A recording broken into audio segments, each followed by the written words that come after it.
اعوذ باللہ من الشیطان الرجیم بسم اللہ الرحمن الرحیم اللہم صلی علی محمد وعلی آل محمد کما صلیت علی ابراہیم وعلی آل ابراہیم انک حمید مجید اللہم بارک علی محمد وعلی آل محمد کما بارکت علی ابراہیم وعلی آل ابراہیم انک حمید مجید رب اشرح لی صدری ویسر لی امری واحلل عقدۃ من لسانی یفقہوا قولی آمین یا رب العالمین۔ اسلام کا معاشی نظام یا اکنامک سسٹم آف اسلام، یہ ہمارا اس وقت کا موضوع ہے، اور اس میں نے کوشش کی ہے کہ میں کچھ آپ حضرات کے سامنے وہ مسائل یا وہ باتیں رکھنے کی کوشش کروں جو عام طور پہ زیر بحث نہیں آتے جب آپ اسلامی معاشی نظام کے بارے میں بات کرتے ہیں۔ اور یہاں پہ کیونکہ ہمارے جو آڈینس ہیں یا شرکاء ہیں وہ شبان المسلمین کے رفقا ہیں، اور آپ حضرات اس میسج کو، اس نظریے کو سمجھ کے اس جماعت کے اندر شامل ہوئے ہیں یا اس کے ساتھ چل رہے ہیں کہ معاشی نظام جو ہے وہ اجتماعی نظام کا ایک اہم ترین حصہ ہے۔ آج آپ کے سامنے لیکچرز بھی صبح سے پیش کیے گئے جس میں اسلام کا سیاسی نظام، اس پہ گفتگو آئی، اور پھر اسلام کا سماجی نظام، اس کے اوپر آپ نے گفتگو سنی ہے۔ تو یہ اجتماعی زندگی کے بنیادی طور پہ 3 شعبے ہوتے ہیں، ایک سیاسی نظام ہے، سماجی نظام ہے اور معاشی نظام ہے۔ تو ان تینوں شعبوں کے اندر کوئی بھی بنیادی تبدیلی، کوئی بھی جوہری تبدیلی جب آتی ہے تو اس کو ہم انقلاب کہتے ہیں، اور ان تینوں شعبوں میں آ جائے یا ان 3 میں سے کسی ایک شعبے کے اندر آ جائے تو دنیا کی جو ہسٹری ہے، جب آپ ریولوشن کو پڑھتے ہیں تو آپ دیکھتے ہیں کہ جو انقلاب آئے ہیں دنیا میں وہ انہی تینوں شعبوں کے اندر آئے ہیں۔ یعنی یا تو وہاں کی جو معیشت ہے اس کے اندر کوئی بہت بڑی تبدیلی واقع ہو گئی، یا وہاں کی جو سیاست تھی اس میں کوئی میجر چینج آ گئی، یا وہاں کا جو سوشل سسٹم تھا، سماجی نظام تھا، اس میں کوئی تبدیلی آ گئی۔ لیکن ہمیں اس میں جو کامل انقلاب کی مثال ملتی ہے، یعنی جس کو آپ کمپلیٹ ریولوشن کہتے ہیں، وہ حضور صلی اللہ علیہ وسلم نے جو محنت کی اور جد و جہد کی، صرف 30 سال کے عرصے کے اندر ایک ایسا انقلاب آیا کہ نہ صرف لوگوں کی انفرادی زندگی تبدیل ہو گئی، بلکہ زندگی کے جو اجتماعی گوشے تھے، وہاں کا جو سیاسی نظام تھا، سماجی نظام تھا، معاشی نظام تھا، وہ سب کے سب تبدیل ہو گئے۔ تو بہرحال ایک دنیا کی ہسٹری کے اندر یہ تاریخی واقعہ ہے، اور اس سے پہلے کبھی بھی ایسا نہیں ہوا تھا جو حضور صلی اللہ علیہ وسلم کے دور میں ہوا ہے۔ اسی لیے اس چیز کو جو ہے وہ پوری دنیا نے تسلیم کیا ہے، یعنی غیر مسلم دنیا نے بھی تسلیم کیا ہے۔ اور آپ جانتے ہیں کہ جس کا ڈاکٹر صاحب مثال دیا کرتے تھے مائیکل ہارٹ کی، کہ وہ کتاب لکھتا ہے دنیا کے 100 عظیم لیڈرز کے بارے میں جن لوگوں نے امپیکٹ کریٹ کیا ہے، چینج دنیا کے اندر لے کے آئے ہیں، اس کے اندر وہ پہلے نمبر پہ حضور صلی اللہ علیہ وسلم کو لے کے آ رہے ہیں، اور جو اس کی وہ تعویل دے رہے ہیں، جو ریزن بتا رہے ہیں، وہ یہ بتا رہے ہیں کہ he was supremely successful in both religious and secular fields. یعنی یہ جو انفرادی زندگی ہے اس کے اندر تو تبدیلیاں آتی رہی ہیں اس سے پہلے بھی لوگوں کی کوششوں کے نتیجے میں، لیکن یہ کہ اجتماعی گوشے میں زندگی کے یہ جو کلیکٹیو سسٹم ہوتا ہے، پولیٹیکو سوشو اکنامک سسٹم، اس میں اتنی بڑی تبدیلی کا آ جانا یہ تاریخ میں پہلی بار ہوا تھا، اور اس کو لوگوں نے ریکگنائز کیا۔ تو بہرحال تھوڑی سی گفتگو آج کی میں چاہوں گا کہ بیچ میں آپ حضرات بھی کچھ نہ کچھ اس کے اندر پارٹیسپیٹ کرتے جائیں۔ ہم نے یہ دیکھنا ہے کہ جس دور میں ہم زندہ ہیں اس میں آج ہم نے اسلامی معاشی نظام دنیا کے سامنے پیش کرنا، یہ ایک بہت بڑا چیلنج ہے، اور اس بات میں تو سب کو اتفاق ہے کہ قرآن جو ہے وہ قیامت تک کے لیے معجزہ ہے۔ حضور صلی اللہ علیہ وسلم کا مشن سرزمین عرب تک تو مکمل ہو گیا تھا، لیکن کل عالم پہ اس کا جو غلبہ ہے وہ ہونا ہے، اور یہ آپ صلی اللہ علیہ وسلم کے مشن کا حصہ ہے۔ اس لیے آپ صلی اللہ علیہ وسلم تا قیام قیامت اللہ تعالیٰ کے نبی ہیں، رسول ہیں، اس بات پہ بھی ہمارا ایمان ہے۔ اب اس سے جو ایک نتیجہ برآمد ہوتا ہے وہ کیا ہے؟ وہ یہ کہ قرآن کے یہ جو احکامات ہیں، یا حضور صلی اللہ علیہ وسلم نے اس وقت اس عرب معاشرے کے اندر یہ جو ریولوشن آپ صلی اللہ علیہ وسلم لے کے آئے اور یہ جو نظام قائم کر کے دے گئے تھے، یہ ہر دور کے اندر اس وقت کے جو مسلمان ہیں جو حضور صلی اللہ علیہ وسلم سے وہ میسج کیری کر کے لے کے آ رہے ہیں، انہوں نے قرآن کو اور آپ صلی اللہ علیہ وسلم کی تعلیمات کو اس دور کے مطابق انٹرپریٹ کر کے دنیا کے سامنے واضح کرنا ہے.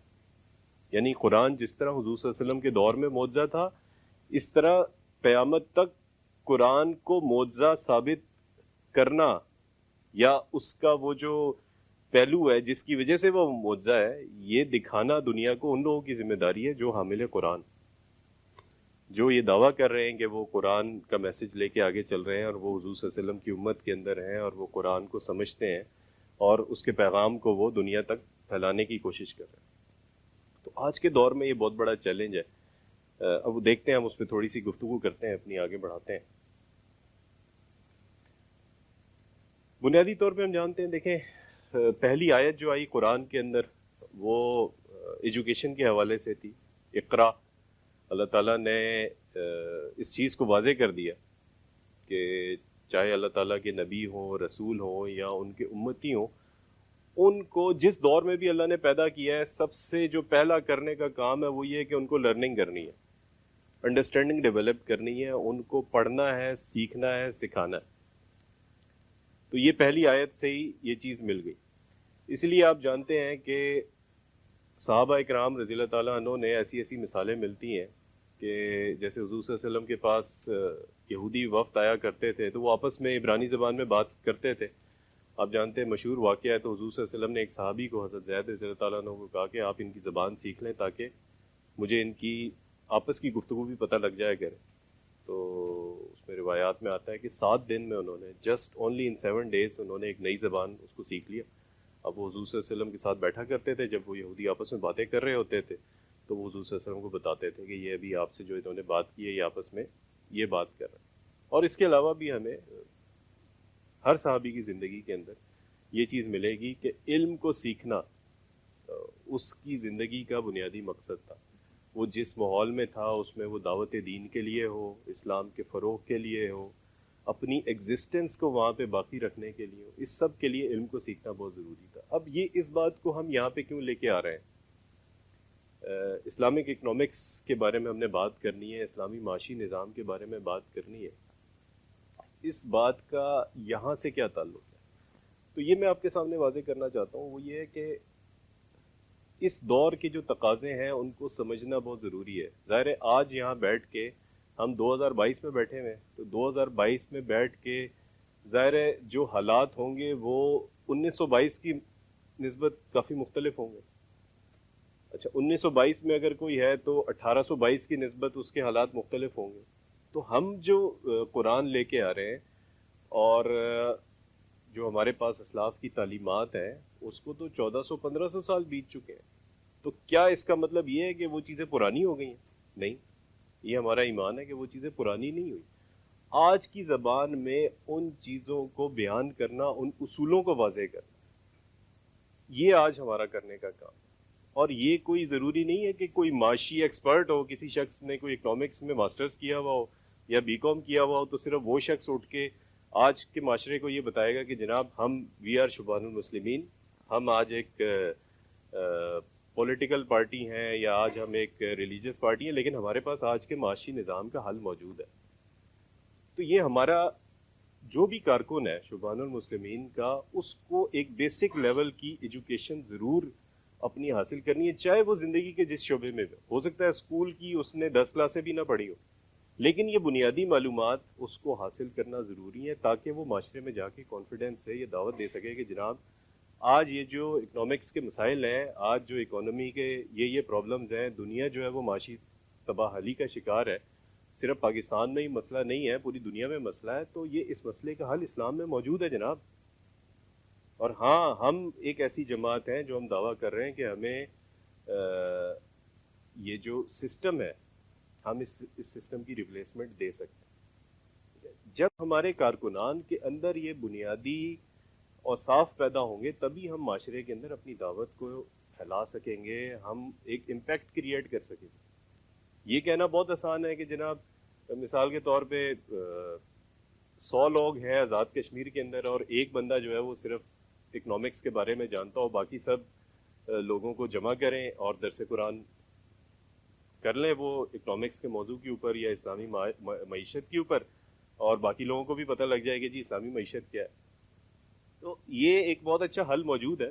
یہ میں معذرت چاہتا ہوں کہ میں موضوع سے ڈائریکٹلی یہ شاید بات ریلیٹڈ نہیں ہے، لیکن میں اس بات کو پہلے اس لیے لے کے آیا ہوں کہ یہ جو معاشی مسئلہ ہے، یہ جس طرح عرب معاشرے میں مسئلہ تھا اس وقت بھی بنیادی، یہ آج بھی ایک بنیادی مسئلہ ہے. یہ میرا اور آپ کا مسئلہ ہے، اور یہ وہ مسئلہ ہے کہ آپ کسی بھی آدمی سے بات کریں، چاہے آپ بس میں بیٹھے ہوئے ہیں، ویگن میں بیٹھے ہوئے ہیں، آپ کالج میں ہیں، یونیورسٹی میں ہیں، آفس میں ہیں، فیملی میں کہیں بیٹھے ہوئے ہیں، اس بارے میں آپ کہیں بھی بیٹھ کے بات کر سکتے ہیں. جب آپ بات کریں گے تو لوگوں کو پتہ لگے گا کہ اچھا جناب یہ فلانا پارٹی کے صاحب ہے، ان کی ایفیلیشن جو ہے وہ فلانا پارٹی کے ساتھ ہے.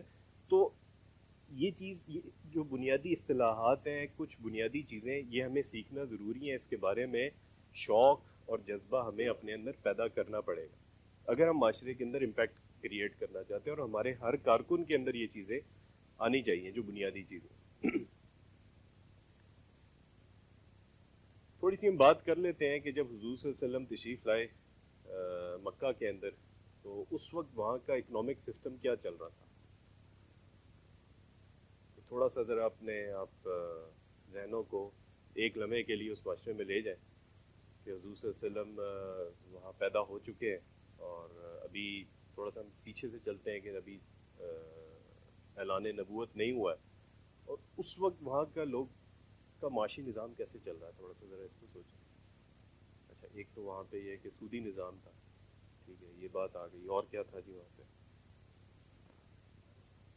تجارت تھی، یعنی جو گزر بسر ہوتی تھی. دیکھیں کوئی بھی معاشرہ ہے وہاں پہ لوگوں کی ضروریات ہیں، ٹھیک ہے. اب لوگوں نے وہاں پہ کھانا کھانا ہے اور اپنی جو بنیادی ضروریات ہیں وہ حاصل کرنی ہے. ایک لوگوں کو رہنے کے لیے مکان چاہیے، تو ظاہر ہے چلنے کے لیے روڈ چاہیے، انفراسٹرکچر چاہیے، یہ بنیادی چیزیں.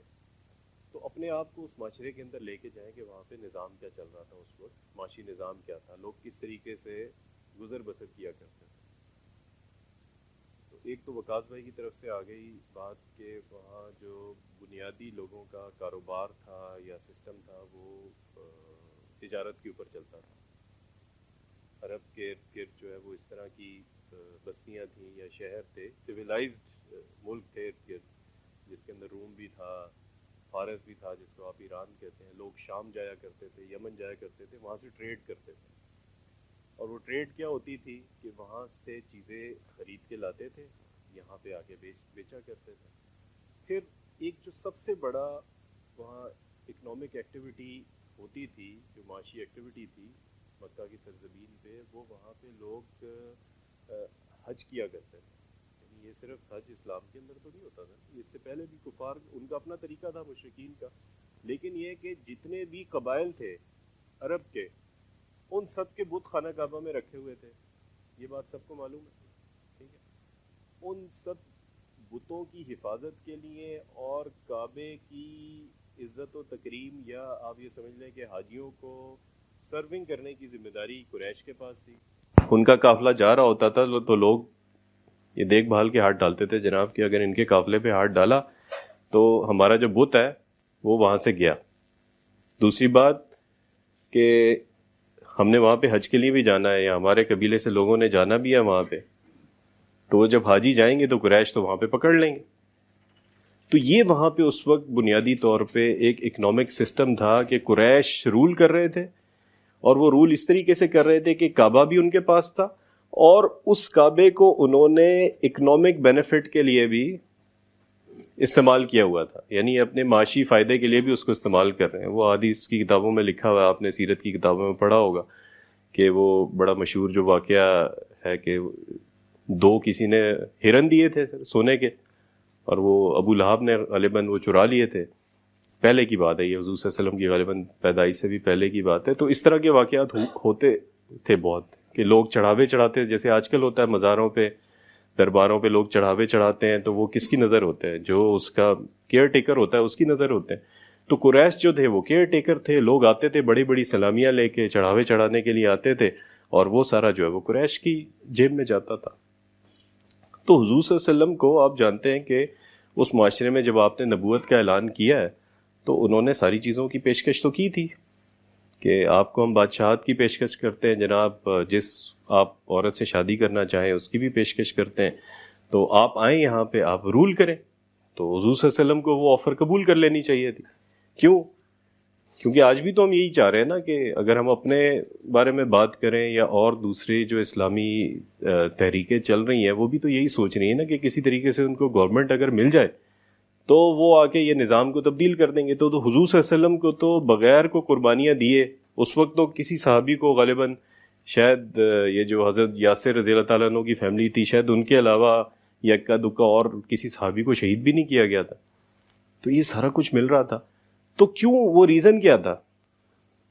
وہ وجہ کیا تھی کہ آپ صلی اللہ علیہ وسلم نے وہ ساری جو آفرز تھیں، وہ جتنی بھی پیشکشیں تھیں قریش کی طرف سے، ان کو ٹھکرایا اور کعبے میں کھڑے ہو کے اعلان کیا کہ یہ جو تم نظام چلا رہے ہو یہ نظام ٹھیک نہیں ہے، یہ نظام جو ہے وہ ظلم پہ مبنی ہے. کیوں؟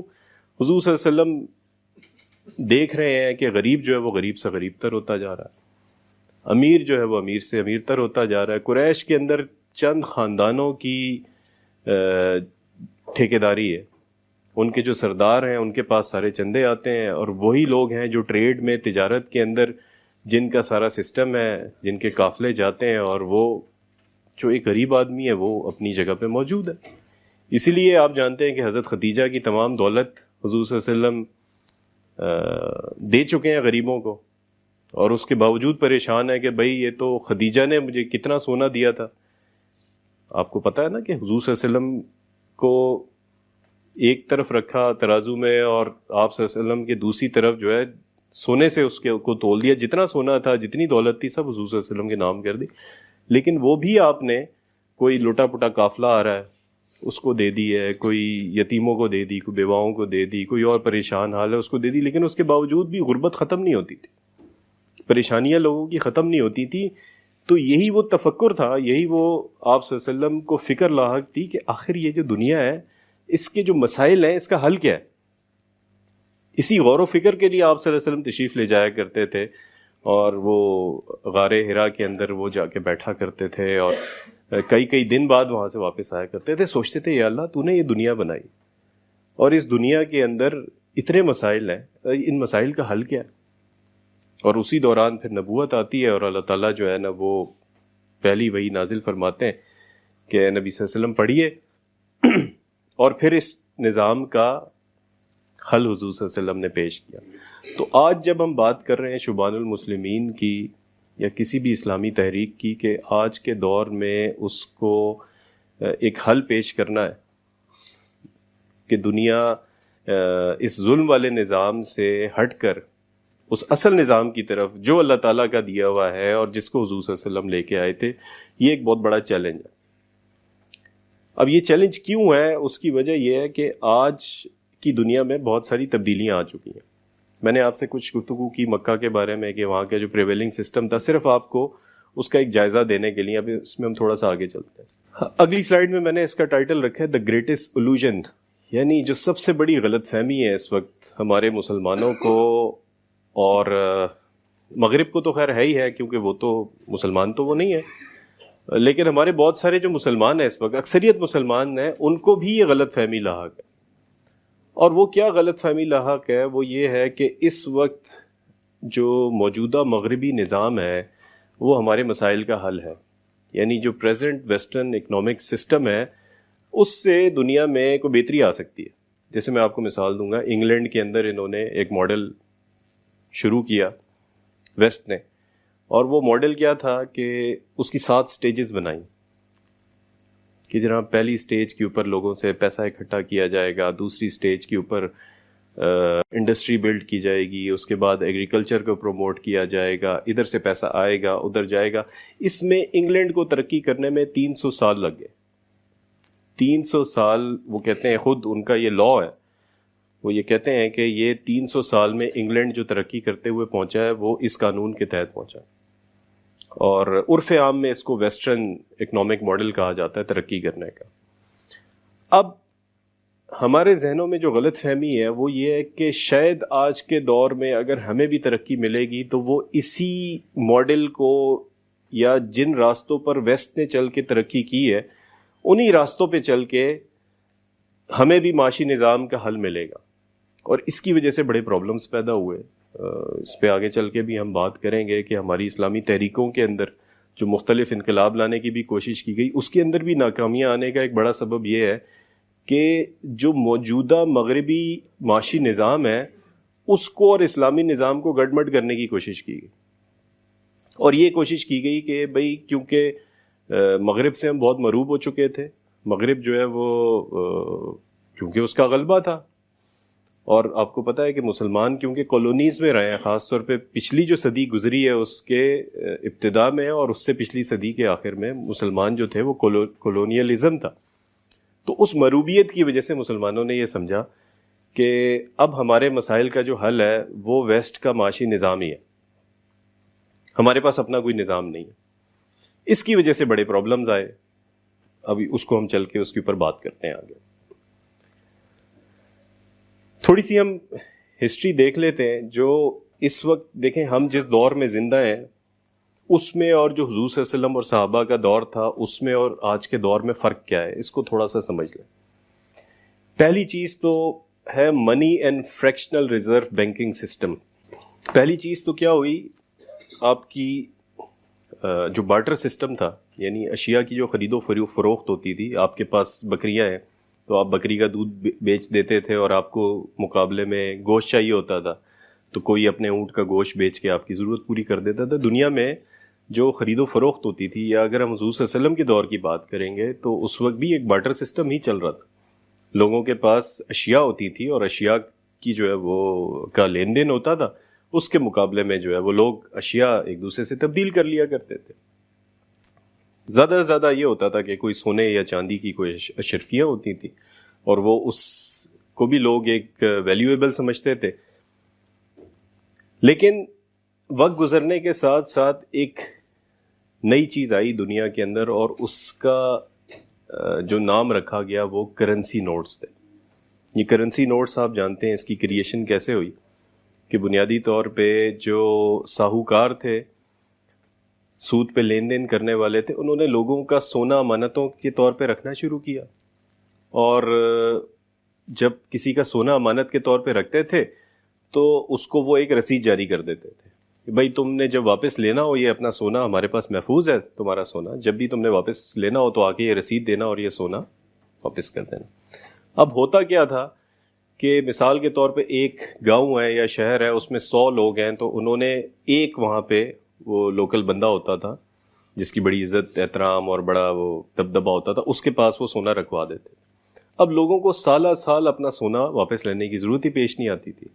کوئی جا کے 5 سال بعد آتا تھا، کوئی 6 مہینے بعد آتا تھا، کوئی 10 سال بعد آتا تھا، کوئی 20 سال بعد آتا تھا. تو آہستہ آہستہ یہ جو لوگ تھے جو لوگوں کی امانتیں رکھ رہے تھے، ان کی دولت میں بڑا اضافہ ہوتا چلا گیا.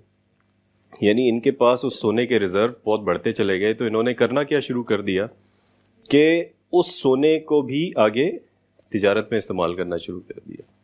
یعنی لوگوں کا سونا ہے، اس کو آگے اس کی کوئی چیزیں خرید لیں، کہیں انویسٹمنٹ کر دی. اچھا، لوگوں نے بھی کیا شروع کر دیا، لوگوں نے بھی آہستہ آہستہ یہ شروع کر دیا کہ وہ جو رسیدیں یہ دیا کرتے تھے ان کو کہ جی آپ کا سونا ہمارے پاس ہے، مثال کے طور پہ 10 کلو سونا پڑا ہوا ہے، اس کی رسید ہے. تو لوگوں نے بجائے اس کے کہ ہم واپس جائیں اور اس سے اپنا سونا لیں اور اس سونے کو آ کے ہم نے جس سے کوئی چیز لینی ہے اس کو دیں، لوگوں نے رسیدوں کے اوپر لین دین کرنا شروع کر دیا. تو یہ جو رسیدیں ہیں یہ کرنسی نوٹس بنے. دنیا میں جو کرنسی نوٹس کا آغاز ہوا وہ ان رسیدوں سے ہوا، اور پھر اس نے آہستہ آہستہ کر کے ایک پراپر جو بینک کی شکل لی، وہ بینک آف انگلینڈ بنا، جس کے اندر پراپر طریقے سے دنیا میں پہلی دفعہ ایک فریکشنل ریزرو بینکنگ سسٹم شروع کیا گیا. فریکشنل ریزرو بینکنگ سسٹم کیا تھا کہ اب اس کمرے میں جتنے بیٹھے ہوئے لوگ ہیں، مثال کے طور پہ 20 لوگ بیٹھے ہوئے ہیں یا 30 لوگ بیٹھے ہوئے ہیں، ان سب نے اس بینک کے اندر پیسے جمع کروا دیے. اور بینک نے کہا جی جب آپ کو ضرورت ہو تو آپ ایک چیک کٹا کے پیسے واپس لے لیں. اب لوگوں کے پیسے بینک میں رکھے ہوئے ہیں. بینک اس کا کیا کام کرتا ہے؟ بینک یہ کرتا ہے کہ آگے اسی لوگوں کے پیسے کو قرضے پہ دینا شروع کر دیتا ہے، اور اس قرضے کی بنیاد کے اوپر وہ سود لیتا ہے اور اس سے اس کی آمدنی ہوتی ہے. لوگوں کو کیا فائدہ ہوتا ہے کہ ان کا پیسہ محفوظ ہوتا ہے, وہ سمجھتے ہیں کہ ہمارا پیسہ محفوظ ہے, جبکہ بینک فریکشنل ریزرو کے اوپر کام کر رہا ہوتا ہے. مثال کے طور پہ ان سب لوگوں کا پیسہ ملا کے 10 لاکھ روپے جمع ہوئے تو بینک اپنے پاس ایکچوئل ڈپازٹ رکھے گا 50,000 روپے یا 1 لاکھ روپے, وہ جو 9 لاکھ روپے ہوں گے وہ مارکیٹ میں ڈسٹریبیوٹ کر دے گا اور لوگوں کو قرضہ دینا شروع کر دے گا. جو بڑے بڑے صنعت کار ہوں گے, بڑے بڑے لوگ ہوں گے جن سے اس کو زیادہ سود ملنے کی امید ہوگی, ان کو قرضہ دے گا اور ان سے پھر سود لے کے اپنی کمائی کرے گا. یہ فریکشنل ریزرو بینکنگ سسٹم شروع ہوا. اچھا, یہاں صرف آپ کو میں تھوڑی سی کیونکہ ہسٹری بتا رہا ہوں, ماڈرن ہسٹری. حضور صلی اللہ علیہ وسلم سے پہلا جو دور ہے وہ حضرت عیسیٰ علیہ السلام کا دور ہے. اس میں جب عیسیٰ علیہ السلام نے اپنی دعوت کا آغاز کیا تھا تو وہ وہاں پہ بھی بنیادی مسئلہ معاشی مسئلہ ہوا تھا. اس بات کو ذرا یاد دہانی کے طور پہ یہاں پہ میں رکھ رہا ہوں. وہ جو معبد تھا جہاں پہ لوگ عبادت کیا کرتے تھے, اس کے باہر یہ جو بینکرز تھے لوکل, جو لوگوں سے قرضہ لیتے تھے, لوگوں کو قرضہ دیتے تھے ان کا سونا رکھ کے, انہوں نے اپنے پھٹے لگائے ہوئے تھے بیٹھنے کے لیے. اور یہ جو ہیبریو زبان ہے اس کے اندر اس کو بنک کہتے ہیں, اسی سے بینک نکلا کہ وہ انہوں نے اپنے چھوٹے چھوٹے بنک لگائے ہوئے ہوتے تھے اور وہاں مذہبی لوگ آیا کرتے تھے جناب اپنی عبادت کرنے کے لیے, ساتھ یہ شریف لوگ بھی بیٹھے ہوئے ہوتے تھے. لوگ ان سے اپنا یا تو سونا ان کو دے رہے ہوتے تھے یا لے رہے ہوتے تھے, یا جو بھی ان کے ساتھ قرضے کی بات چیت ہے وہ چل رہی ہوتی تھی, اور وہ سارا کاروبار سود کے اوپر ہوتا تھا. تو جب عیسیٰ علیہ السلام نے اس معاشرے میں دعوت کا آغاز کیا تھا تو ایک دن آپ نے جا کے یہ جتنے بھی بنک تھے ان کو اٹھا کے پٹک دیا لوگوں کے سامنے. وہ بنیادی کام تھا جس کے بعد سے وہاں کے لوگوں نے یہ فیصلہ کیا کہ جناب دس مین از ناٹ ایکسیپٹیبل. اب اس کے اوپر کوئی بحث چوری کا مقدمہ قائم کریں یا جو بھی کریں, آپ کو پتہ ہے کہ وہ پھر ان کے اوپر ایک مقدمہ قائم کیا گیا اور اس کے بعد سولی پہ چڑھا دیا گیا. تو یہ مسئلہ یہ دنیا کا ہمیشہ سے مسئلہ رہا ہے. معاشی مسئلہ ایک اہم مسئلہ ہے. ہم جب آج کی بات کر رہے ہیں تو آج بھی ایک اہم مسئلہ ہوگا. آج جو ایک چیلنج ہے وہ یہ کرنسی نوٹس ہیں اور یہ فریکشنل ریزرو بینکنگ سسٹم ہے, جو ایک بہت بڑا چیلنج ہے آج کے دور میں, جس کو ایڈریس کرنا اس کی ضرورت ہے کہ اس کو ایڈریس کیا جائے. آج ہم یہ نہیں کہہ سکتے کہ جناب شبان المسلمین یا جماعت اسلامی یا تنظیم اسلامی اگر انقلاب لے کے آئے گی نا تو ہم واپس لوگوں کو بارٹر ٹریڈ سسٹم پہ لے جائیں گے, بکریوں کے مقابلے میں جو ہے نا وہ دودھ فروخت ہوگا. ایسا نہیں ہوتا. دنیا میں اللہ تعالیٰ نے جو دنیا بنائی ہے اس کے اندر انسانی ذہن ترقی کرتا کرتا جس جگہ پہ آ گیا ہے تو انسانیت کے فائدے کی جو چیزیں ہیں وہ کبھی ریورس نہیں ہوتی, وہ آگے ہی جاتی ہیں. تو آج اس چیلنج کو ایکسیپٹ کرنا پڑے گا, بجائے اس کے کہ اس کو یہ کہہ دیا جائے کہ نہیں جناب یہ تو اب غیر اسلامی ہے یا یہ ہو ہی نہیں سکتا. تو ایسی بات نہیں ہے. اس چیلنج کو ایکسیپٹ کر کے اس کے اوپر کام کرنا پڑے گا. اچھا جی, selfishness and maximising your lifetime consumption.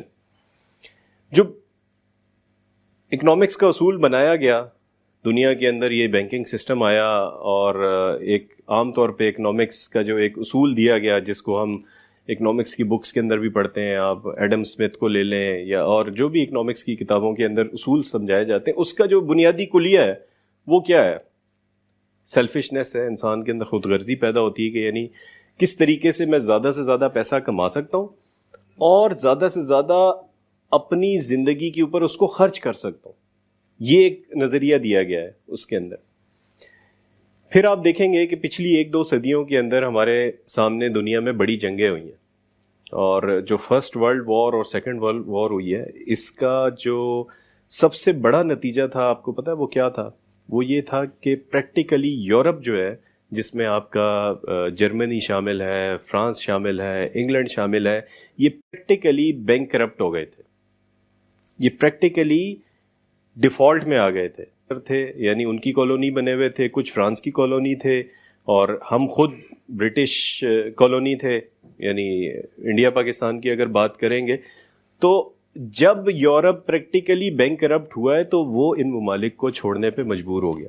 یہ تھوڑی سی تلخ بات میں کر رہا ہوں. ایسا نہیں ہے کہ ہر جگہ کوئی آزادی کی اسٹرگل کی گئی ہو, اور یہ جتنے بھی آج ہمیں 51-52 اسلامی ممالک ملتے ہیں ان سب نے فریڈم فائٹنگ کی ہو اور یہ سب آزاد ہو گئے. بنیادی معاشی مسئلہ تھا یورپ بینک کرپٹ ہو گیا تھا ان جنگوں کے نتیجے میں، تو ان کو آہستہ آہستہ کر کے اپنے آپ کو نکالنا پڑا اور یہ کالونیز ختم ہوئیں اور یہ چھوٹے چھوٹے یونٹس بنے ہیں. اچھا اب ہوا کیا؟ یہ جو اس وقت کے ہمارے مسلمان تھے جو جب یہ کالونیلزم ختم ہوا ہے تو انہوں نے بھی اس چیز کو محسوس کیا کہ یار دیکھو یہ جو یورپ ہے یہ آج ہمیں چھوڑ کے جانے پہ مجبور ہو گیا ہے، لیکن اصل مسئلہ تو معاشی مسئلہ ہے، تو کریں کیا؟ انہوں نے سوچا اس چیز کے اوپر. اب پرابلم کیا تھا کہ انگریز جہاں جہاں سے بھی گئے تھے وہ پیچھے اپنے نشان چھوڑ گئے تھے. ایسا سسٹم بنا کے گئے تھے کہ وہاں کے جو لوگ ہیں وہ امپاور نہ ہو سکیں، وہاں ریئل جو ڈیموکریسی جیسے ہم کہتے ہیں وہ کبھی آئی نہ سکے. یا اسلامی ممالک ہیں تو خلافت تو بالکل ہی کوئی ہونے کا امکان ہی نہیں ہے وہاں، تو دور کی بات ہے، بالکل ہی نہ آ سکے. تو ہمارے ان مسلمان جو لوگ تھے انہوں نے یہ سوچا کہ کس طریقے سے ہم اسلامک اکنامک سسٹم بنائیں، کس طریقے سے ہم معاشی نظام کو بنائیں تاکہ یہ والا جو مسئلہ ہے مسلمانوں کو یہ فیس نہ کرنا پڑے گا جو کہ ابھی یورپ نے فیس کیا جنگوں کے اندر، اور اس کی وجہ سے وہ بینک کرپٹ ہوئے، ڈیفالٹ ہوئے اور یہ کالونیز بھی ختم ان کو کرنی پڑے. اس لیے ہم دیکھتے ہیں کہ یہ ہمیں تقریباً 25 سے 30 سال کا دور ملتا ہے جب یہ کالونیلزم ختم ہوا ہے. اس میں مسلمانوں کی آپ کو مختلف موومنٹس دنیا میں اٹھتی ہوئی ملیں گی، جس میں آپ اخوان کی موومنٹ دیکھ لیں وہ بھی اسی دوران اٹھی ہے، اور سوڈان کے اندر بھی کوئی موومنٹ اٹھ رہی ہے، اور مختلف علاقوں کے اندر بھی موومنٹس اٹھ رہی ہیں. اب ان ساری موومنٹس نے کیا کیا؟ جو میں امپورٹنٹ بات ہے جس کے اوپر میں چاہوں گا کہ آپ تھوڑی سی توجہ کریں، وہ یہ کہ انہوں نے اس ماڈرن چیلنج کو سمجھنے کے بجائے کہ اس وقت یہ ماڈرن چیلنج کیا ہے ہمارے سامنے، ہم نے دنیا کو ایک آلٹرنیٹ اسلامی معاشی نظام دینا ہے، اس چیلنج پہ کام کرنے کے بجائے یا اس چیلنج کو ایکسیپٹ کرنے کے بجائے انہوں نے ساری جو اپنی انرجیز تھیں، ساری توانائیاں تھیں، وہ پولیٹیکل موومنٹ میں لگا دیں. کیوں لگا دی؟ To gain the power. مطلب انہوں نے یہ سمجھ لیا کہ اگر ہمیں ایک بار حکومت مل جائے تو پھر ہم ایکسپرٹ سے پوچھ لیں گے کہ سر ہم کیسے اپنا اکنامک ماڈل بنائیں. آج ہم پاور میں آ گئے، how to run the economy, please guide us. یعنی انہوں نے ساری جو اسٹرگل ہے وہ اس چیز پہ لگا دی کہ پولیٹیکلی امپاورمنٹ کیسے حاصل کی جائے. سارا محور ان کا اس چیز کے اوپر ہوا ہے. اسی وجہ سے آپ دیکھتے ہیں کہ یہ جو ریولوشنز ہیں پھر یہ ناکام ہوئے.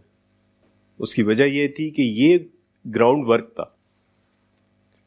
اکثر آپ نے سنا ہوگا نا کہ معاشرے کے اندر کچھ ہوتے ہیں ارلی اڈاپٹرز ہوتے ہیں، 10 سے 15% لوگ ہوتے ہیں جو کسی بھی نئے آنے والے چیلنج کو سمجھ رہے ہوتے ہیں یا مسئلے کو سمجھ رہے ہوتے ہیں. ٹھیک ہے، اگر ہم ان تحریکوں کے بارے میں بات کریں، یہ خیر ایک سیپریٹ موضوع ہے، اگر ہمیں موقع ملا آپ کے اسی سیشن کے دوران یا پھر آگے کہیں بھی ہم اس کے اوپر ایک الگ سے بھی انشاءاللہ سیشنز رکھ سکتے ہیں کہ ان تحریکوں سے اس جگہ پہ خاص طور پہ کیا غلطی ہوئی. تو ہوا کیا کہ یہ جو ارلی اڈاپٹرز تھے انہوں نے سمجھ لیا کہ بھئی یہ پرابلم جو یورپ کے ساتھ آیا ہے وہ آگے اسلامی ممالک کے ساتھ نہیں آنا چاہیے. لیکن وہ جو ماس تھا سوسائٹی کا، یعنی 80% لوگ درمیان میں جو انفلوئنشل لوگ ہوتے ہیں جو کہ کسی پارٹی کا حصہ نہیں ہوتے، وہ دیکھ رہے ہوتے ہیں کہ لاجک کیا ہے کسی چیز کی، کسی مسئلے کا پراپر حل کیا ہے. انہوں نے ان کو ایجوکیٹ نہیں کیا، ان کے اندر جا کے کام نہیں کیا. اور ان لوگوں کو کیا چاہیے ہوتا ہے؟ ان کو ریئل ٹائم سولوشنز چاہیے ہوتا ہے. تو آج یہ آپ کے سامنے ساری گفتگو کرنے کا مقصد یہ ہے کہ آج کوئی بھی تحریک اگر اس چیز کا دعویٰ رکھتی ہے کہ وہ ایک آلٹرنیٹ سسٹم دنیا کو دے سکتی ہے تو اس کے پاس یہ سسٹم بھی ہونا چاہیے. اس کی وجہ یہ ہے کہ یہ معاشرے میں تبدیلی لانے کے لیے جو درمیان میں 80% لوگ ہیں وہ سارے کے سارے آپ کے ساتھ بے شک نہ آئے، لیکن ان کو یہ پتا ہونا چاہیے کہ یہ ایک پارٹی ہے، چاہے ان کی تعداد تھوڑی ہے، ان کے پاس ایک ریئل ٹائم سولوشن موجود ہے. وہ آپ کا ساتھ نہ دیں بے شک، لیکن آپ کی مخالفت بھی نہ کریں. یہ ایک بہت بڑے امپورٹنٹ چیلنج ہے، اس کو سمجھنا ضروری ہے. تو مسلمانوں نے کیا کیا کہ صرف پولیٹیکل موومنٹ کے اوپر زیادہ زور لگا دیا اور اس کے اندر ان کو موسٹ آف دا کیسز میں ان کو کرش کیا گیا اور اس کے بعد ان کو صفحہ ہستی سے مٹا دیا گیا. اور وہ موومنٹس جو ہیں وہ ناکام ہوئی ہیں. اچھا اس میں ہم دیکھتے ہیں کہ جب یہ موومنٹس ناکام ہوئی ہیں تو 1976 میں اس وقت جو لوگ تھے سوچنے سمجھنے والے مسلمانوں کے, وہ پہلی دفعہ بیٹھے ہیں, پہلی کانفرنس ہوئی ہے دنیا میں جس کا نام دیا گیا اسلامک اکنامک کانفرنس 1976 میں, اور یہ غالباً مکہ میں یا مدینہ میں کہیں ہوئی تھی. اور کولونیلزم سے لے کے 1976 کے دوران, وہی جو میں عرض کر رہا ہوں آپ کے سامنے, یہ کوئی 30 سال 35 سال 40 سال کا گیپ ہے, اس کو انہوں نے انالائز کیا کہ بھئی اب کریں کیا. مطلب ہم یورپ سے آزاد ہو گئے اور ہماری چلیں وہ جو کالونیز تھیں وہ انڈیپینڈنٹ اسٹیٹس تو بن گئی, ٹھیک ہے, لیکن ہوا کیا, ہمارے ہاں جو لوگ تھے انہوں نے کوشش کی, پولیٹیکل سٹرگل کی, وہ ہر جگہ ناکام ہو گئی. اب کریں کیا؟ اب ان کے پاس دو راستے تھے. یا تو وہ جس غلطی کی وجہ سے ناکام ہوئی تھی پولیٹیکل موومنٹس, اس غلطی کو دیکھتے. کس غلطی کی وجہ سے ناکام ہوئی تھی سر؟ کہ سارا زور انہوں نے کہاں لگا دیا تھا؟ پولیٹیکل موومنٹ پہ. یا تو وہ اس غلطی کو ایکسیپٹ کرتے اور اس چیلنج کو دیکھتے کہ بھائی ہمارے پاس ایک چیلنج ہے کہ آج بھی معاشی مسئلہ سب سے بڑا مسئلہ ہے, تو آج الٹرنیٹ نظام کے اوپر کام کریں, دنیا کو یہ الٹرنیٹ نظام دکھا دیں تو دنیا اسلام کے قریب آ جائے گی یا اسلام کو اڈاپٹ کر لے گی. یا تو وہ اس چیز پہ کام کرتے, غلطی اڈاپٹ کرتے, غلطی ایکسیپٹ کرتے اور الٹرنیٹ نظام کے اوپر کام کر کے دنیا کے سامنے وہ ماڈل پیش کرتے. یا دوسری طرف وہ یہ سوچتے کہ اس وقت جو موجودہ سسٹم چل رہا ہے جو کہ کیپٹلزم تھا, اس کے اندر کسی طریقے سے اسلام کا کوئی تڑکا لگایا جائے اور اس کو اسلامک اکنامک سسٹم کا نام دے کر دنیا کا نظام آگے چلانے کی کوشش کی جائے. تو آپ یہ سمجھ لیں کہ یہ ہماری بدقسمتی کا دوسرا سٹیپ تھا کہ وہ جو 1976 میں ہمارے بڑے بیٹھے, انہوں نے بیٹھ کے اپنی اس غلطی کو ایک تو تسلیم نہیں کیا, دوسرا یہ کہ جو پریزنٹ سسٹم تھا دنیا کا, کیپٹلسٹ سسٹم, سرمایہ دارانہ نظام, اسی کے ساتھ کمپرومائز کرنے کا فیصلہ کیا. اور یہ فیصلہ کیا کہ جناب اب ہم اسلام کو آج کی ماڈرن زبان کے اندر دنیا کو جو سمجھائیں گے وہ کیپٹلزم کی صورت میں سمجھائیں گے. اور وہ میں آپ کے سامنے عرض کر چکا ہوں کہ کیونکہ 300 سالہ غلامی مغرب کی, اس کے بعد کولونیلزم, پھر انقلابی تحریکوں کی ناکامی, تو یہ جب وہ غلامی کے اندر اتنی صدیاں گزرتی ہیں نا تو آگے پھر سوچ اسی طرح کی ڈیولپ ہو جایا کرتی ہے نیچرل. تو انہوں نے کیا کیا کہ کیپٹلزم کے اندر سے اگر آپ سود نکال دیں اور زکوٰۃ کو صرف ایڈ کر دیں تو یہی اسلام ہے. سرمایہ دارانہ نظام ایک بہت اچھا نظام ہے اور اس کے اندر سے صرف آپ سود کو نکال دیں اور زکوٰۃ کو ایڈ کر دیں تو یہی اسلام ہے. اور یہی چیز پھر بنیاد بنا جس کو آج آپ اسلامک بینکنگ سسٹم کہتے ہیں, کہ وہ اس کو بڑی انہوں نے کوشش کی اور کسی نہ کسی طریقے سے اس کو کر کے پیرالل لے آئے کہ آج کا نظام چلانے کے لیے اب ہمیں مجبوری ہے, کچھ نہ کچھ تو کرنا پڑے گا. تو اس لیے اس وقت کا جو جاری کردہ نظام ہے وہ اشتراکی نظام ہے, کیپٹلزم ہے اور سرمایہ دارانہ نظام ہے. تو اس سرمایہ دارانہ نظام کے لیے ہمیں ایک اپنا بینکنگ سسٹم بھی بنانا پڑے گا. اب اس کے اوپر تھوڑی سی بات کرتے ہیں. اچھا جی, اسلام نے کیا بات سامنے رکھی تھی, جو بنیادی اصول یہ دیا تھا, میں اس کے اوپر گو کہ موضوع یہ ہے لیکن میری کوشش ہے کہ میں تھوڑا سا ڈفرینٹ اینگل سے آپ کے سامنے بات رکھوں. کوئکلی میں اس کے اوپر سے گزرتا ہوں کہ آپ کی کوئی بھی پراپرٹی ہے, جو پرائیویٹ پراپرٹی ہے, وہ آپ کی نہیں ہے, بلکہ آپ اس کے امین ہیں, آپ اس کے کسٹوڈین ہیں. اصل میں اس پراپرٹی کا اونر جو ہے وہ اللہ تعالیٰ. جبکہ جو ویسٹرن اکنامک سسٹم ہے اس میں ایسا کوئی کانسیپٹ نہیں ہے. اس میں جو پراپرٹی کی اونرشپ ہے وہ اسی شخص کے نام ہے, جبکہ اسلام کے اندر اس چیز کی بنیادی طور پہ نفی کی گئی. اور قرآن میں ہمیں اس کی جو مثال ملتی ہے, جو شعیب علیہ السلام کی قوم تھی وہ کیا کہتی تھی شعیب علیہ السلام کو کہ کیا ہم اپنے مال بھی اپنی مرضی سے خرچ نہیں کر سکتے؟ تو شعیب علیہ السلام کہتے تھے یس, آپ اپنی مرضی سے خرچ نہیں کر سکتے کیونکہ یہ مال اللہ کا دیا. اب یہ کانسیپٹ آپ کو کہیں ویسٹرن اکنامک سسٹم میں یا ان کے سولوشنز کے اندر نہیں ملے گا. اسلام کا پہلا کانسیپٹ یہی ہے کہ بھائی ایک تمہارا مال ہے، یہ تمہارا ہے ہی نہیں، ٹھیک ہے. اس کی یعنی آپ سمجھے 180 ڈگری بالکل اپوزٹ کانسیپٹ ہے. اب ان دونوں کانسیپٹ کو کیسے ملائیں گے آپ؟ کیسے آپ ان کو مرج کرنے کی کوشش کریں گے؟ یہی غلطی ہوئی. اسلام نے کیا حکم دیا؟ یعنی ہدایات کیا آ رہی ہیں؟ لن تنالوا البر حتی تنفقوا مما تحبون. تم نیکی کو ہرگز نہیں پہنچ سکتے یا نیکی کے کمال کو نہیں پہنچ سکتے جب تک کہ سب سے جو اپنی بہترین چیز ہے، پسندیدہ چیز ہے، تم اس کو خرچ نہ کر دو، اللہ کے راستے میں نہ دے دو، کسی کی ضرورت نہ پوری کر دو. پھر احادیث آئیں بے شمار کہ کسی مسلمان بھائی کا کام کرنا اللہ تعالیٰ کو کتنا محبوب ہے اور کتنے اس کے درجات بتائے گا. تو یہ کانسیپٹ بالکل ایک چینج کانسیپٹ ہے. دنیا کے اندر تو یہ کانسیپٹ نہیں ہے، اور ویسٹ کے اندر جو ویسٹ کا سسٹم ہے اس میں تو یہ کانسیپٹ نہیں ہے، لیکن اسلام نے یہ کانسیپٹ دیا. اب ہوا کیا اس میں؟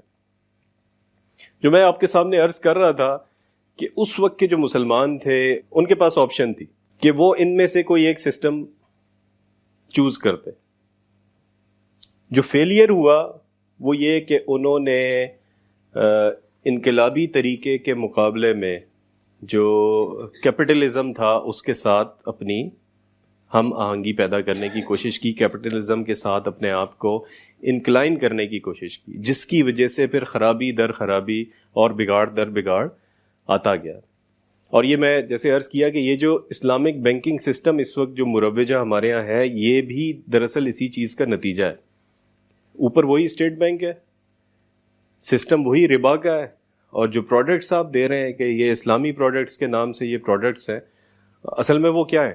کانسیپٹ دیا جاتا ہے نا کہ یہ جو پروجیکٹس ہیں یہ مشارکہ ہے، مداربہ ہے. کیا کانسیپٹ کیا ہے اس میں؟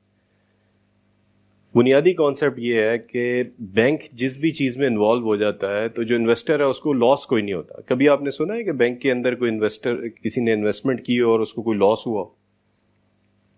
تو اس بینکنگ سسٹم کا بنیادی طور پہ اس کی جو اسپرٹ ہے، اس کی جو روح ہے، وہ یہ ہے کہ لاس نہیں ہو سکتا. اس کے مقابلے میں اسلام کیا کہتا ہے؟ اسلام کہتا ہے آپ انویسٹمنٹ کریں، انویسٹمنٹ کے اندر رسک آف لاس موجود ہے، آپ کو لاس بھی ہو سکتا ہے. جبکہ جو پریزنٹ بینکنگ سسٹم ہے وہ یہ کہتا ہے کہ آپ نے انویسٹمنٹ کی ہے، لاس کا تو کوئی سوال ہی نہیں ہے. ہاں آپ پروفٹ اینڈ لاس میں اور وہ پروفٹ اینڈ لاس لکھنے میں تو ہے، لیکن پریکٹیکلی وہ لاس کس کو شیئر کرتے ہیں کہ جناب اس سال آپ کے ڈیویڈنڈ میں نا 2 لاکھ آنے کے بجائے 1,98,000 آئے، تو دیکھیں آپ نے لاس بھی شیئر کیا. یعنی وہ پروفٹ تھوڑا کم ہوا تو اس کو کہہ دیتے ہیں جی لاس بھی شیئر. ٹھیک ہے، تو اس طریقے سے اس چیز کا آغاز ہوا ہے.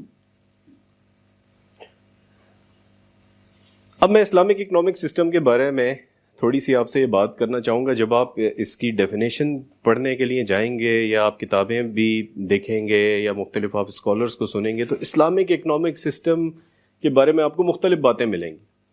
تھوڑا سا اس کی ڈیفینیشن پہ آتے ہیں دوبارہ. پہلی بات تو یہ کہ اسلامک اکنامک سسٹم اور ویسٹرن اکنامک سسٹم یہ بالکل 2 اپوزٹ تھیوریز ہیں. یہ ان دونوں کے اندر کوئی میچ نہیں ہے. اس کی وجہ یہ ہے کہ ان کی روح ہی ایک دوسرے سے مختلف ہے، اس کے اندر کوئی میچ کا چانس نہیں. اور میں نے فرق آپ کو بتا دیا کہ جو کیپٹلزم ہے وہ بیسڈ کرتا ہے اپنے فائدے کے اوپر، ہرس کے اوپر، لالچ کے اوپر، جبکہ اس کے مقابلے میں اسلام پہلی بات یہی کہہ رہا ہے کہ بھائی جو تمہاری بہترین چیز ہے اس کو تم خرچ کر دو اور جو ضرورت سے زیادہ ہے اس کو بھی دے دو. تو یہ کیسے میچ کر سکتا؟ یہ کبھی میچ نہیں کر سکتا. دوسری بات، The attempts to join both these systems had led to failures of Islamic economic system. آج تک جتنی بھی کوششیں ہوئی ہیں، چاہے وہ اسلامک اکنامکس کے طالب علم تھے یا اسکالرس تھے یا جن لوگوں کا میں نے حوالہ دیا کہ وہ مخلص لوگ تھے 1976 میں جو بیٹھے، انہوں نے بھی جو اٹیمپٹ کی وہ یہ اٹیمپٹ کی کہ جو ماڈرن اسلامک یہ جو ویسٹرن اکنامک سسٹم ہے اس کو اور اسلامک سسٹم کو مرج کر دیا جائے، ان کی کوئی مکس پلیٹ بنا دی جائے، کوئی اچار بنا دیا جائے ان کا، اور دنیا کے سامنے ہم پیش کر دیں کہ یہ جناب ہمارا اسلامک سسٹم ہے. جس کی وجہ سے پرابلم شروع ہوا. انویسٹمنٹ اور انٹرسٹ کی بات میں آپ کے سامنے رکھ چکا ہوں. اسلام بنیادی طور پہ یہ اصول دیتا ہے کہ آپ کہیں پہ بھی کوئی تجارت کر رہے ہیں اس کے اندر رسک موجود ہے کہ اس میں جہاں فائدہ ہوگا تو وہاں نقصان بھی ہو سکتا ہے. ہمارے اسلاف میں مثالیں موجود ہیں. امام ابو حنیفہ بیٹھے ہوئے شاگردوں کو پڑھا رہے ہیں اور خبر ملی ہے کہ جناب آپ کا پورا جہاز جو ہے وہ ڈوب گیا جو مال سے بھرا ہوا تھا. تو اس کے اوپر الحمدللہ کہہ رہے ہیں اور اللہ تعالیٰ کا شکر ادا کر رہے ہیں. تو یہ اسلام کی روح یہ ہے. جبکہ اس کے مقابلے میں جو انٹرسٹ بیس سسٹم ہے وہ یہ ہے کہ میں ایک ایسی جگہ کاروبار کرنا چاہتا ہوں جس میں نقصان کا کوئی چانس ہی نہیں, جس میں نقصان کی تو کوئی بات ہی نہ کرے. اس لیے انٹرسٹ بیس وہ سسٹم. اس میں میں تھوڑی مزید بات بھی آگے جا کے آپ کے سامنے کروں گا. مشارکہ ہے, پروفٹ اینڈ لاس شیئرنگ ہے, یہ پروڈکٹس موجود ہیں اس وقت بھی. آپ چاہیں تو کسی بھی اسلامک بینک میں جا کے آپ اس وقت بات کر سکتے ہیں اور وہ آپ کو پورے دلائل کے ساتھ یہ سمجھائیں گے کہ یہ اسلامک پوری ساری ریکوائرمنٹس جو ہیں وہ پوری کرتے ہیں. لیکن اس میں جو بنیادی سوچنے کا سوال ہے میرے اور آپ کے لیے, دیکھیں میں ابھی اسپیسیفکلی بات کر رہا ہوں کہ کیا یہ دنیا کے مسائل کا سولوشن ہے؟ کیا یہ جو اکنامک ماڈل ہے کیا یہ اس کا سولوشن ہے؟ نہیں ہے. اگر ہو تو کیوں نہ یہ بہت زیادہ عمل میں آ جائے. یہ نہیں ہے. یہ جن علماء نے بنایا ان پروڈکٹس کو اور اسلامک بینکنگ کے نام پہ لے کے آئے, ان علماء کے اندر بھی آپس میں اس کے اوپر اختلافات ہیں اور حرمت کے فتوے آپس میں موجود ہیں. تو ہم لوگ اگر کوئی تحریک لے کے چل رہے ہیں تو یہ اس چیز کو سمجھنا بڑا ضروری ہے کہ یہ ایک عام آدمی کا مسئلہ ہے, اور اگر ہمیں معاشرے میں لے کے جانا ہے اپنی دعوت کو, ہمیں کام کرنا ہے تو ہمیں ان چیزوں کو ایڈریس کرنا پڑے گا. Spirit of banking is no loss at all to earn the money through money. یعنی یہ جو بینکنگ کا نظام ہے میں آپ کے سامنے رکھ چکا ہوں کہ یہ پیسہ کماتا ہے پیسے سے. وہ میری گو راؤنڈ کا آپ نے کانسیپٹ دیکھا ہے؟ میری گو راؤنڈ اس کو کہتے ہیں, وہ جو بڑا سا جھولا ہوتا ہے نا جو بڑے بڑے میلوں میں یا نمائشوں میں گھوم رہا ہوتا ہے, اس کو کہتے ہیں میری گو راؤنڈ. اس کا بس کانسیپٹ آپ سمجھ لیں, یہ جو پیسے کا چکر ہے یا پیسے کا ویل ہے وہ بھی اسی طرح ہی ہوتا ہے. یعنی وہ ایک جگہ سے شروع ہوا ہے, وہ گھوم کے وہ ادھر ہی آ رہا ہے, وہ نہ ادھر جا رہا ہے نہ ادھر جا رہا ہے. اور یہ سارا سودی نظام کا یہ چکر ہے کہ وہ پیسہ گھومتا رہتا ہے, اسی پیسے کو گھما گھما کے اس کے اندر سے پیسے کمانے ہیں. انشورنس کمپنیز کیا کرتی ہیں؟ آپ کو پتا ہے کسی کو انشورنس کمپنیز کا کیا فنکشن ہے؟ یہ بھائی سے ذرا پوچھیں گے انشورنس کمپنیز کا کیا فنکشن ہے سر؟ کیا انشورنس کمپنی کیا کرتی ہے؟ تھوڑا سا آپ بتائیں. نہیں پتا؟ تھوڑا سا چلیں کوئی آئیڈیا بتا دیں. یہ انشورنس کمپنیاں بڑی بڑی کھلی ہوئی ہوتی ہیں, ان کا کیا فنکشن ہوتا ہے انشورنس کمپنیز کا؟ پیسے کو جو ہے وہ انویسٹ کر رہے ہوتے ہیں اور کہہ رہے ہوتے ہیں کہ ہم نے انشور کر دیا, سیو کر دیے اس کو ان فیوچر. سر وہ بتاتے یہ ہیں کہ اسی سے ہم آپ کاروبار کریں گے اور اس کاروبار سے مطلب کوئی فیکٹری چل رہی ہے, کوئی شیئرس خریدتے ہیں ہم, اور اس سے جو پرافٹ ہوتا ہے وہ آپ نہیں, یہ تو وہ دوسرے سٹیپ پہ کہتے ہیں نا. انشورنس کا پہلا مقصد کیا ہے, بنیادی مقصد کیا ہے؟ آپ انشورنس کیوں کرواتے ہیں؟ سیفٹی کے لیے. سیفٹی کے لیے کہ کہیں خدا نہ خواستہ میرا جہاز جاتے ہوئے ڈوب نہ گیا. یعنی آپ ایک چیز پہ شرط لگا رہے ہوتے ہیں, جی چلو ہم سب اپنے جہاز بھیج رہے ہیں تو دیکھتے ہیں کس کا جہاز ڈوبتا.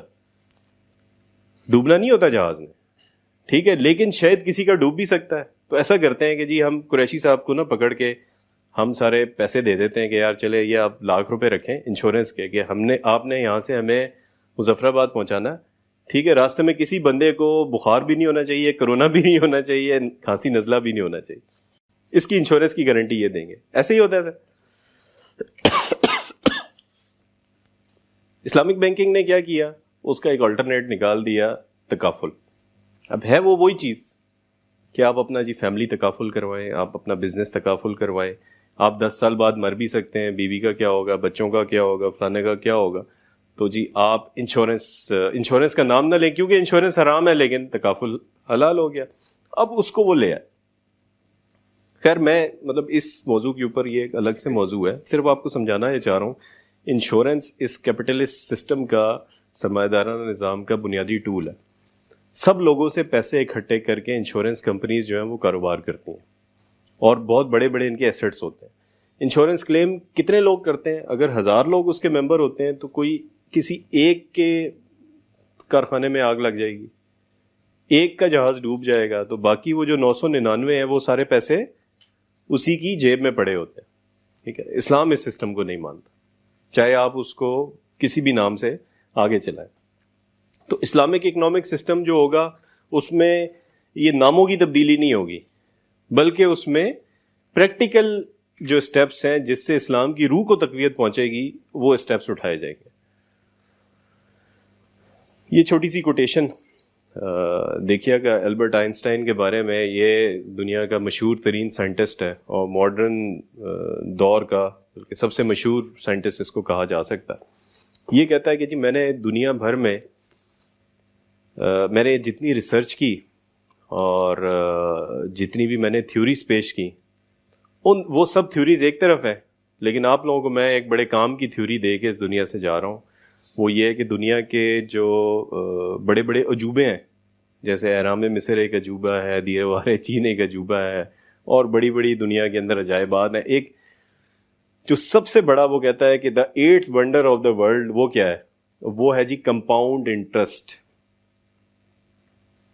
کمپاؤنڈ انٹرسٹ وہ یہ کہتا ہے کہ یہ کمپاؤنڈ انٹرسٹ جو ہے یہ ایک ایسی فورس ہے, جیسے لا آف فورس آپ نے پڑھا ہے نا, ایک لا آف انرجی ہے, ایک لا آف فورس ہے. تو وہ کہتا ہے دنیا کی سب سے بڑی فورس کمپاؤنڈ انٹرسٹ ہے, یعنی سود در سود. اور اس کے اثرات اتنے زیادہ ہوتے ہیں کہ چاہے ایک شخص ہو, ایک فیملی ہو, چاہے ایک پورے ملک کی اکانومی ہو, سب سے زیادہ جس چیز کے اثرات ہو رہے ہوتے ہیں وہ اس کمپاؤنڈ انٹرسٹ کے ہو رہے ہوتے ہیں. یہ آئنسٹائن کی کوٹیشن, جس کا اکنامکس سے کوئی تعلق نہیں ہے, ایک سائنٹسٹ ہے, لیکن اس نے فیل کیا کہ یار آج کے اس دور میں سب سے بڑا مسئلہ کیا ہے. چند لوگ ہیں جو کما رہے ہیں, جنہوں نے لوگوں کے وسائل کے اوپر قبضہ کیا ہوا ہے, وہ سود لیتے ہیں, سود کے اوپر سود لیتے ہیں, سود در سود ہوتا ہے, اور لوگ پوری پوری زندگیاں اپنی غلامی کے اندر گزار دیتے ہیں. تو یہ اس نے کانسیپٹ آئنسٹائن جو ہے وہ جاتے ہوئے دنیا کو دے کے گیا. ویسٹرن اکنامک تھیوری کے اوپر مختصر سی بات کر لیتے ہیں. انڈیویجول اگر آپ بات کریں تو اپرچونٹی بیسڈ ہے, گریڈینس ہے, لالچ ہے. پھر اگر اجتماعی سطح پہ بات کریں تو انفیئر کمپٹیشن ہے, اور جس کے پاس پیسہ ہے وہی جیتے گا. جیسے میں چھوٹی سی مثال دوں گا کہ یہ جو کیش اینڈ کیریز جب سے آئے بڑے بڑے, ٹھیک ہے, کسی کا نام لیے بغیر, جو چھوٹے دکاندار تھے پرچون والے, ان کا بزنس ڈسٹرب ہو گیا یا نہیں ہو گیا. ٹھیک ہے, تو یہ صرف کیش اینڈ کیریز میں ہی نہیں ہے, یہ ہر سطح پہ ہے کہ جہاں جہاں سرمایہ دار آتا جا رہا ہے وہاں پہ جو ایک عام بزنس مین ہے یا عام سرمایہ کار ہے وہ آؤٹ ہوتا جا رہا ہے. بنیادی چیز ہے. ایک بیبی پاؤڈر ملک کی ایگزامپل ہے ویسٹ میں. یہ ہوا کہ ایک کمپنی تھی جو بچوں کا دودھ پاؤڈر بیچتے تھے. ان کا جو چیف ایگزیکٹو تھا اس کو ریزائن کرنا پڑا. بالآخر اس کو احساس ہو گیا کہ یار ہم لوگوں کے ساتھ تو بڑی زیادتی کر رہے ہیں. اور وہ کمپنی کرتی کیا تھی کہ جو بھی بچہ پیدا ہوتا تھا وہ جا کے اس کے پیرنٹس کو اس کے 2 ہفتے کا دودھ پاؤڈر ملک فری دے دیتے تھے کہ ہماری کمپنی کی پروموشن ہے جی, آپ کے گھر میں خوشی آئی ہے, آپ کے گھر میں جو ہے وہ نیا اضافہ ہوا ہے, تو یہ ہماری طرف سے پروموشن ہے. اب وہ ہوتا کیا تھا کہ پیرنٹس بھی بڑے خوش ہوتے تھے. 2 ہفتے جب اس بچے کو پاؤڈر ملک پلاتے تھے تو جو ماں کا قدرتی دودھ ہوتا تھا وہ ویسے ہی خشک ہو جاتا تھا. 2 ہفتے استعمال نہیں ہوتا تھا ماں کا دودھ کیونکہ فری میں آ رہا. تو 2 ہفتے بعد وہی لوگ پھر اس کمپنی کے کسٹمرز بن جاتے تھے, کنزیومرز بن جاتے تھے, اور وہ ان کا ملک دھڑا دھڑ بکا کرتا تھا. تو اس کو یہ احساس ہوا اور اس نے بہرحال چھوڑ دیا. لیکن یہ جو نظام ہے ویسٹرن, یہ بنایا اسی بنیاد کے اوپر ہے کہ کسی طریقے سے لوگوں سے فائدہ نکلوا لیں, چاہے اس کی روح جو بھی ہو. کسی کو فائدہ ہوتا ہے, نقصان ہوتا ہے, بات کی بات ہے. اور آپ جتنا مرضی پیسہ کمائیں اس کے اندر کوئی رکاوٹ نہیں ہے ویسٹرن اکنامک سسٹم میں. آپ جتنا مرضی پیسہ کما لیں, آپ کو کبھی کوئی یہ نہیں کہے گا کہ جناب آپ نے اس حد سے زیادہ پیسہ کیوں کمایا.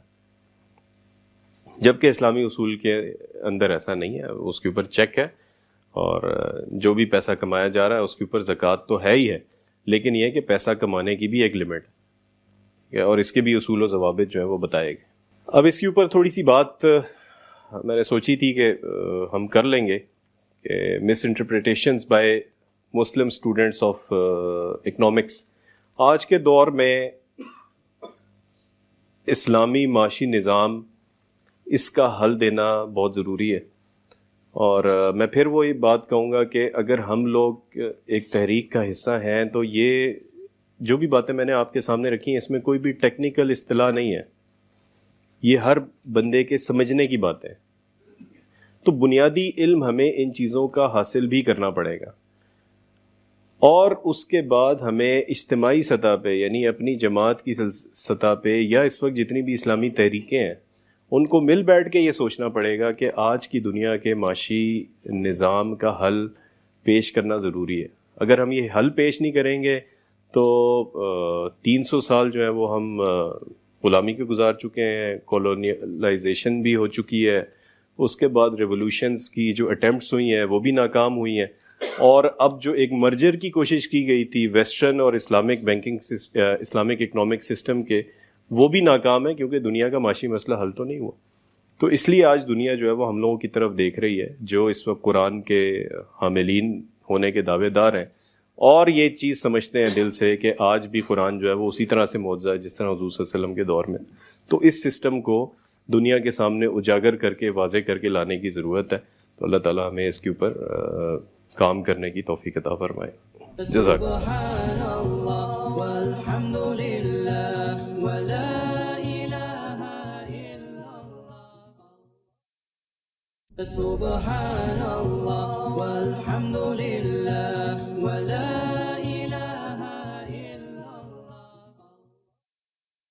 سبحان اللہ والحمد للہ